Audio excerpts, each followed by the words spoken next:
కావాల్సినటువంటి initial infrastructure works start చేశాం. దానికి సంబంధించి water 2 TMC water Gandikota reservoir నుంచి 2 TMC వాటర్ ప్రతి సంవత్సరం ఇవ్వడానికి అంగీకరించాం.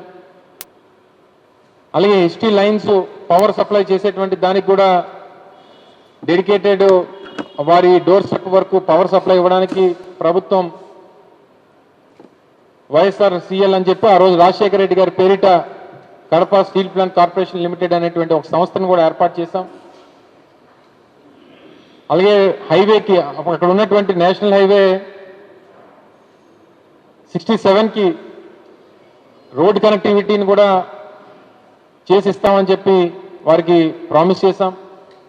రైల్వే కనెక్టివిటీని కూడా ప్లాంట్ వరకు అందిస్తామని చెప్పి వారికి హామీ ఇవ్వడం ఇవన్నీ కూడా జరిగిపోయినాయి. ఈ క్లియరెన్స్లు అప్రూవల్స్ ఇవన్నీ జరిగిపోయిన తర్వాత పని నిర్మాణం జరుగుతున్నటువంటి తరుణంలో ప్రభుత్వం మారింది 2024లో. అప్పటికి ఈ రాష్ట్రంలో పెట్టుబడులు పెట్టినటువంటి జిందాల్ వాళ్ళని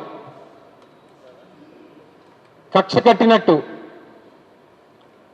మీరు ఎందుకు నిర్మాణాలు చేయాలి, ఎందుకు ఈ రాష్ట్రంలో పెట్టుబడులు పెట్టాలని చెప్పి ఎవరో ముంబై నుంచి ఒక యాక్ట్రెస్ని తీసుకుని వచ్చి కేసు పెట్టించి లేనిపోయినటువంటి రాద్ధాంతం సృష్టించి దాంట్లో 2 IPS ఆఫీసర్లను సస్పెండ్ చేసి సీనియర్ అధికారులని ఇప్పటికీ కూడా వారికి పోస్టింగ్స్ ఇవ్వకుండా 2 సంవత్సరాల పాటు ప్రాజెక్టును నడవకుండా చేసేసి ఆ సంస్థని ఈ రాష్ట్రంలో పెట్టాల్సినటువంటి వేలాది కోట్ల రూపాయల పెట్టుబడుల్ని అటు తెలంగాణకి అటు మహారాష్ట్రకి తరలిపోయేటువంటి కార్యక్రమం చేసి మళ్ళీ ఈరోజు కొత్తగా వచ్చి చంద్రబాబు నాయుడు గారు మళ్ళీ శంకుస్థాపన కడప స్టీల్ ప్లాంట్కి. అంతర్జాతీయ మేస్త్రీ సంఘం అధ్యక్షుడు చంద్రబాబు నాయుడు గారు ఎక్కడ ఏ నిర్మాణం జరిగినా అది నా వల్లే, హైటెక్ సిటీ నా వల్లే, చార్మినార్ నా వల్లే, తాజ్మహల్ నా వల్లే, అంటే ఏ పెద్ద కట్టడం ఉన్నా నా వల్లే, ఏ కొత్త టెక్నాలజీ వచ్చినా నా వల్లే, కంప్యూటర్ నాదే, సెల్ ఫోన్ నాదే, ఏది రాష్ట్రంలో దేశంలో ప్రపంచంలో ఏ కొత్త ఇన్వెన్షన్ వచ్చినా దాంట్లో దానికి కారకుడు నేనే అనేటువంటి మాట చెప్పుకునేటువంటి దానికి చంద్రబాబు నాయుడు గారు అసలు వెనకడిగే వేయరు. అది గొప్పతనం వారిలో. ఇది 2017లో వారి పత్రికల్లో వచ్చినటువంటి వారి గెజెట్ పత్రిక ఈనాడులో వచ్చినటువంటి ఒక ఆర్టికల్. కేంద్రంపై కసితో కడప ఉక్కు అప్పుడు ఒకసారి శంకుస్థాపన చేశారు. అప్పటికి భూమి లేదు, నిర్మాణానికి ఫైనాన్షియల్ క్లోజర్ లేదు, పర్మిషన్స్ లేవు. అప్పటి వరకు అప్పటికి ఆయన దగ్గర ఉన్నది ఏంటంటే ఆయన శిలాఫలకం కట్టడానికి కావాల్సినటువంటి ఒక మేస్త్రి, దానికి కావాల్సినటువంటి ఇటుకలు, సిమెంటు, ఈ శిలాఫలకం తప్పితే చంద్రబాబు నాయుడు గారి దగ్గర ఆ రోజుకి ఏదీ లేదు, భూమి కూడా లేదు. దగ్గర 3000 ఎకరాల భూమిని సేకరించి దానికి పర్మిషన్స్ ఇచ్చి క్లియరెన్స్లు ఇచ్చి నిర్మాణానికి కావాల్సినటువంటి ఒక పెద్ద సంస్థని, దేశంలోనే ప్రముఖ సంస్థను తీసుకుని వచ్చి ఇవన్నీ చేసి కొనసాగాల్సినటువంటిది. అంటే దాన్ని ఎక్కడ కొనసాగిస్తే జగన్మోహన్ రెడ్డి గారికి పేరు వస్తుంది. ఓ 2 సంవత్సరాలు దాన్ని పూర్తిగా నీరుగార్చేస్తే మనమే కొత్తగా ఏదో చేస్తున్నట్టుగా దాన్ని చూపించవచ్చు. తద్వారా రాజకీయంగా మనకి అడ్వాంటేజ్ ఉంటుంది అనేటువంటి ప్రయత్నంలో భాగంగానే ఈరోజు కడప స్టీల్ ప్లాంట్కి మరొకసారి శంకుస్థాపన. చంద్రబాబు నాయుడు గారికి అదే సినిమాలో చెప్పినట్టు చెల్లికి జరగాలి పెళ్లి మళ్ళీ మళ్ళీ, అంటే ఒక శంకుస్థాపనే మళ్ళీ మళ్ళీ చేస్తూనే ఉంటాడు, పని జరగదు. శంకుస్థాపనలో మాత్రం దిట్ట. బహుశా వారు వేసినటువంటి శిలాఫలకాలు ఈ రాష్ట్రంలో ఏ నాయకుడు వేసున్నాడు, పని మాత్రం శూన్యం. మళ్ళీ ఈరోజు కూడా బహుశా నాకు తెలిసి మరో అరగంట గంటలో వారు శంకుస్థాపన చేస్తారు.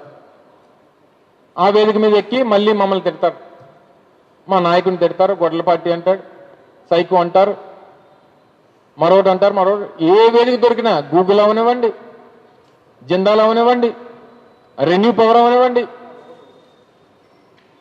ఏ ఇంటర్నేషనల్ వేదికలు అంటే దేశ స్థాయిలో ప్రపంచ స్థాయిలో గుర్తింపుకు చెందినటువంటి సంస్థల్లో సంబంధించినటువంటి వేదికల మీద కూడా మీకు జగన్ నామస్మరణే, జగన్మోహన్ రెడ్డి గారిని ఏదో రకంగా దూషించాలి, వైఎస్ఆర్ కాంగ్రెస్ పార్టీని దూషించాలి. నిన్న నెల్లూరులో వారి సభల్లో ఎక్కడో మాట్లాడుతూ మొన్న నేను మహిళా కమిషన్కి హాజరయ్యాను. ఆ రోజు నేను కూడా చాలా క్లియర్గా చెప్పడం జరిగింది. నాకు వ్యవస్థల మీద చట్టాల మీద ఉన్నటువంటి గౌరవంతో వారు నాకు నోటీసులు పంపించారు.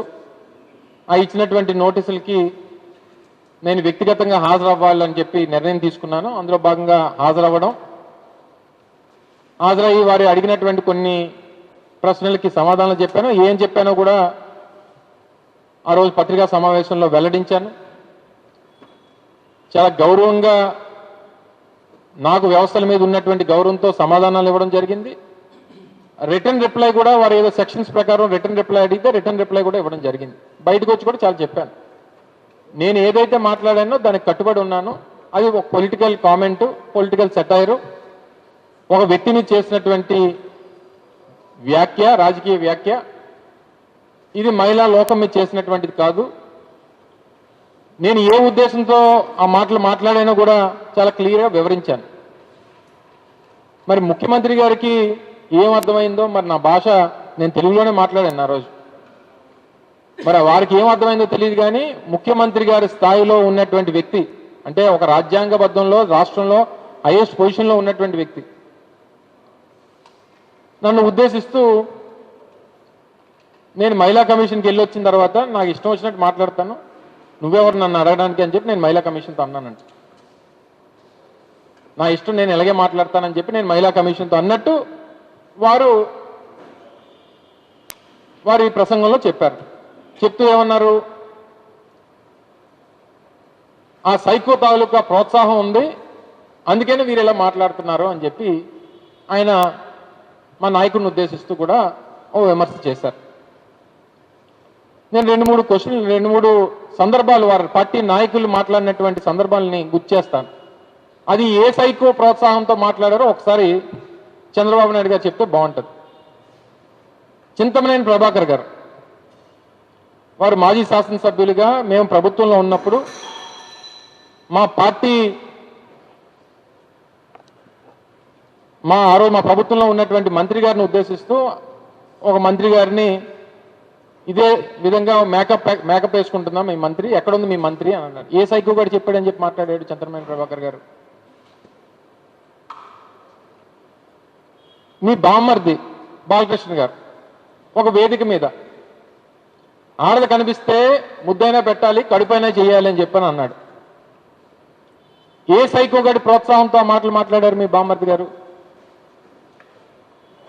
చెప్పండి, ఏ సైకో గారు చెప్తే ఈ మాటలు మాట్లాడారు? మీ చిత్తూరు జిల్లాకు సంబంధించినటువంటి ఒక శాసనసభ్యుడు గత సంవత్సరం 6 నెలల క్రితం మా పార్టీ సీనియర్ నాయకురాలని, ఒక మాజీ మంత్రిని పట్టుకొని నోటికి వచ్చినట్టు 2000కి 3000 రూపాయలకి ఏ పని కావాలంటే ఆ పని చేస్తుందని చెప్పి మీ పార్టీ శాసనసభ్యుడు ఇప్పుడు ఉన్నటువంటి వ్యక్తి మాట్లాడితే ఏ సైకో గారు చెప్పాడని చెప్పి మాట్లాడాడు. ఆ మాటలు, ఆ అహంకారపు మాటలు, ఆ బరి తెగించినటువంటి మాటలు ఏ నాయకుడు, ఏ సైకో గారు చెప్పాడని చెప్పి మాట్లాడాడు మీ నగర ఎమ్మెల్యే. నిన్న మీరు అరవ శ్రీధర్ నియోజకవర్గానికి వెళ్ళారు. 5 సార్లు అబార్షన్ చేయించాడు ఒక మహిళకి. మరిన్ని అప్డేట్స్ కోసం ఛానల్ ను సబ్స్క్రైబ్ చేయండి. నోటిఫికేషన్స్ కోసం బెల్ ఐకాన్ పై క్లిక్ చేయండి.